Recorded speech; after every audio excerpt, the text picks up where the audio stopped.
আসসালামু আলাইকুম। এখন আমরা দেখব এপিডার্মাল যে টিস্যুগুলো আছে। এপিডার্মাল টিস্যুগুলো উদ্ভিদের কোন জায়গায় থাকে, তাদের নাম কি এবং তারা কি ফাংশন করে। তো তার আগে আজকে আমরা টিস্যু শব্দের অর্থটা একটু শিখব। কেন এই জিনিসগুলোকে টিস্যু বলা হয় আমরা একটু দেখি। টিস্যু শব্দের অর্থ হচ্ছে টেক্সচার। আর আমরা জানি টেক্সচার মানে অ্যাকচুয়ালি গঠন বোঝায়, রাইট? তো এটা একটা প্ল্যান্ট কিংবা হিউম্যান বডি। তো হিউম্যান বডির যদি আপনি গঠনটা কেমন দেখতে চান তাহলে আপনি কি পাবেন? টেক্সচার পাবেন কিংবা টিস্যু পাবেন। তাহলে টিস্যু মানে হচ্ছে টেক্সচার বা গঠন। ওকে? তাহলে একটা মানুষ কেমন?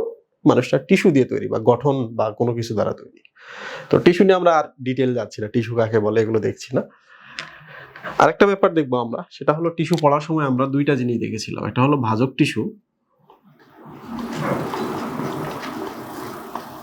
আর একটা হলো স্থায়ী টিস্যু।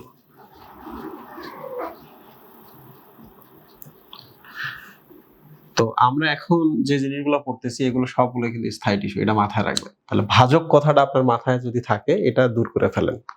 ওকে? তো ভাজক টিস্যু এবং স্থায়ী টিস্যুর বেসিক পার্থক্য কি সেটা আমি একটু বলে রাখি। স্থায়ী টিস্যু যারা অ্যাকচুয়ালি কাজ করে, উদ্ভিদের যে কোনো দেহে অংশে থাকছে এবং কাজ করতেছে। ভাজক টিস্যুর কিন্তু সুনির্দিষ্ট কাজ নাই। ওকে? মানে এটা তো কেবল বাচ্চা, এটা তো খালি সংখ্যা বাড়াচ্ছে। তো এই জন্য এটাকে কিন্তু আনস্পেশালাইজড সেল বলা হয় বা টিস্যু বলা হয়, আর এটাকে বলা হয় স্পেশালাইজড সেল বা টিস্যু।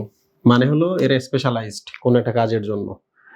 আরো যদি আমরা বাংলায় বলতে চাই, স্থায়ী টিস্যু সুনির্দিষ্ট সুনির্দিষ্ট কাজের ক্ষেত্রে, মানে তার পাতায় যারা থাকবে তারা সালোক সংশ্লেষণ করবে, যারা স্টোমাটা তারা হচ্ছে পত্ররন্ধ্র খোলা বন্ধ নিয়ন্ত্রণ করবে, যারা গ্রাউন্ড টিস্যু তারা অন্য কাজ করবে, তাই না? যারা জাইলেম ফ্লোয়েম তারা কি করবে? ফুড কিংবা ফ্লুইড পরিবহন করবে। সো তারা সুনির্দিষ্ট বা স্পেশালাইজড। তো আজকে আমরা যেগুলো দেখছি এগুলো সবগুলো কিন্তু হচ্ছে স্থায়ী টিস্যু বা স্পেশালাইজড সেল। তার মানে ভাজক টিস্যুর কথা শেষ হয়ে গেছে। তারপরেও আমি আপনাকে আরেকটা রোড ম্যাপ দেখাই। আমরা দেখেছিলাম কাজ, যেহেতু আমরা কাজ দেখতেছি, কাজ অনুসারে আমরা কি করছিলাম? ভাজক টিস্যুকে 3 ভাগে ভাগ করেছিলাম। একটা হলো প্রোটোডার্ম, 2 নাম্বার হচ্ছে প্রোকেম্বিয়াম,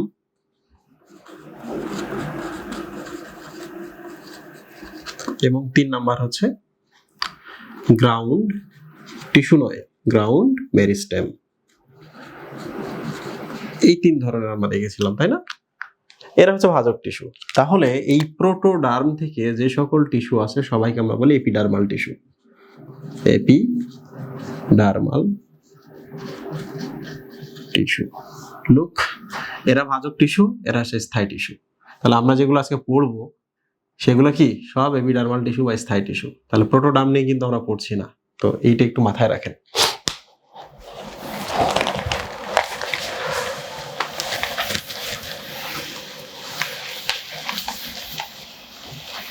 ওকে, সো আমরা সবার আগে চলে আসি এপিডার্মিস এবং এপিব্লেমা কি। তাহলে আমরা একটা উদ্ভিদের ছবি অ্যাড করি। এটা একটা উদ্ভিদ, এটা হচ্ছে তার রুট। ওকে, তো এবার বলেন তো এপিডার্মিস মানে কি? আমরা জানি ডার্মিস মানে হচ্ছে ত্বক, আর এপি মানে হচ্ছে বাইরে।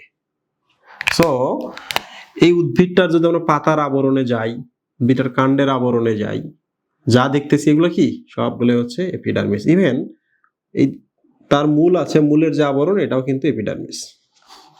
ওকে, যে কোনো আবরণকে আমরা বলি এপিডার্মিস। আপনি পাতার আবরণ বলেন, কাণ্ডের আবরণ বলেন কিংবা মূলের আবরণ বলেন। তবে মূলের আবরণকে স্পেশালি অন্য আরেকটা নাম দেওয়া হয়েছে, দিস ইজ কল এপিব্লেমা। তাহলে মূলের আবরণকে আমরা কি বলেছি? মূলের আবরণকে আমরা এপিডার্মিস না বলে আমরা বলেছি এপিব্লেমা। ব্লেমা শব্দের অর্থ হলো কাভারিং। ব্লেমা শব্দের অর্থ কি? কাভারিং। তাহলে এবার দেখেন, এপিডার্মিস বলতে আমরা যে অংশটুকু বুঝাইলাম, এরা কি উন্মুক্ত থাকে বাতাসে। কোথায় উন্মুক্ত থাকে? বায়ুমণ্ডলে উন্মুক্ত থাকে। বাট এই যে এপিডার্মিসটা আছে এরা কিন্তু কাভার্ড থাকে মাটি দ্বারা, পানি দ্বারা। তো কাভার্ড যেহেতু থাকতেছে, তাহলে আমরা এটাকে এপিডার্মিস না বলে আমরা এপিব্লেমা বললাম। এতে কি হইল, মিনিং কিন্তু সেম, এটাও আবরণী ওটাও আবরণী, বাট এটা আরেকটু এক্সট্রা মিনিং বোঝাচ্ছে, সেটা হলো যে এরা ঢাকা থাকে। তার মানে এপিব্লেমা বললে কিন্তু আপনি বুঝবেন ও আচ্ছা এপিডার্মিস মাটির নিচে অংশটুকু, রাইট? তবে এপিব্লেমার কিন্তু আরেকটা স্পেসিফিক নাম আছে। কি নাম আছে আমি দেখাচ্ছি। এই যে এটা হচ্ছে রুট, ওকে, মাটির নিচে যে জিনিসটা দেখতে পাচ্ছেন দিস ইজ রুট, এইটাকে বলা হচ্ছে রুট ক্যাপ। একবারে মাথায় যেটা আমরা দিয়ে রাখি that is called cap. So রুটের আবরণ যেটা আছে this is called root cap. এই রুট ক্যাপের আবরণকে আসলে বলা হয় এপিব্লেমা। তাহলে হোয়াট ইজ এপিব্লেমা? আপনি বলবেন মূলের আবরণকে বলে এপিব্লেমা, বাট জেনে রাখেন রুটের যে ক্যাপ আছে তার নামই হচ্ছে এপিব্লেমা। ওকে, এপিব্লেমার একটা স্পেশালিটি আছে। কি স্পেশালিটি আমি দেখাই।